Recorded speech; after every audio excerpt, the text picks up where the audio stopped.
আজি ৩,০০০ৰ অধিক কাৰ্ড আমি ইয়াত দিছোঁ আৰু আজিৰ লগতে পূৰ্বৰ কাৰ্ড মিলাই ৪৮,৬৩৬ গৰাকী লোকে পাইছে আৰু সৰ্বমুঠ কলিয়াবৰত এতিয়া ১,৯৮,০০০ প্ৰায় ২ লাখ লোকে উপকৃত হ'ব। গতিকে আৰু কিছু হয়তো ভৱিষ্যতে আমাৰ প্ৰভিজন আছে, আমি ৰাখিছোঁ। আৰু ৰেচন কাৰ্ড পোৱাসকলক আমি ৪ লাখ টকা বছৰি ইনকামৰ লোকক দিছোঁ আৰু ইয়াৰে যিসকল ২ লাখ টকা ইনকাম বছৰি আছে তেওঁলোকক অৰুণোদয়টো অগ্ৰাধিকাৰ ভিত্তিত তেওঁলোকে পাব। অৰুণোদয় ইতিমধ্যে গাঁও সভা হৈছে, তালিকা প্ৰস্তুত হৈছে, কিন্তু ইয়াক চূড়ান্ত কৰিবলৈ কিছু সময় লাগিব। আজি কলিয়াবৰৰ কাৰণে ভাল দিন।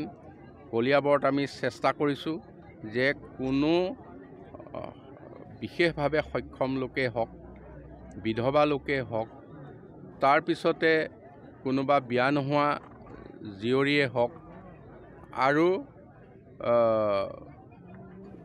এইসকলৰ লগতে আমি চেষ্টা কৰিম যে নিম্ন আয়ৰ সকলো লোকে যাতে আমাৰ এই ৰেচন কাৰ্ড পাবলৈ সক্ষম হয়, আমি তেখেতসকলক অগ্ৰাধিকাৰ দিছোঁ। আৰু কলিয়াবৰত যাতে কোনো ধৰণে আমি ক'তো ৰাস্তাই পদূলিয়ে ভিক্ষাৰী নেদেখোঁ, এই অভিযান আমি লৈছোঁ। আৰু কোনো মানুহে যাতে ভিক্ষা কৰি খাব লগা নহয়, তাৰ কাৰণে তেওঁক আমি বিশেষভাৱে ৰেচন কাৰ্ড দি হ'লেও, চাউল দি হ'লেও তেওঁলোকক ভিক্ষাৰী মুক্ত এখন কলিয়াবৰ কৰাৰ আমি চেষ্টা কৰিছোঁ। ভাল লাগিছে।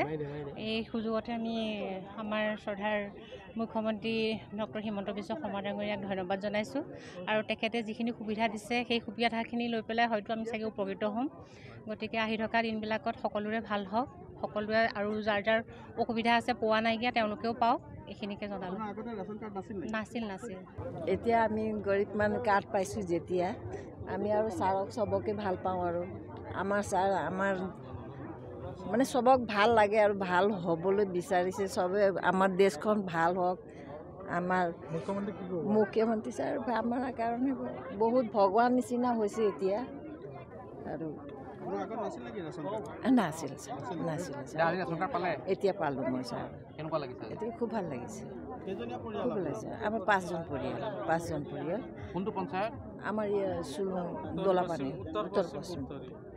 যেতিয়া আমি আৰু পাই অতি ভাল এমটো ছাৰক আমি অতি মানে যাতে আমাৰ ছাৰ কেতিয়াও মানে হেৰি নহওক, সদায় কাৰণে যুগৰ কাৰণে থাকক।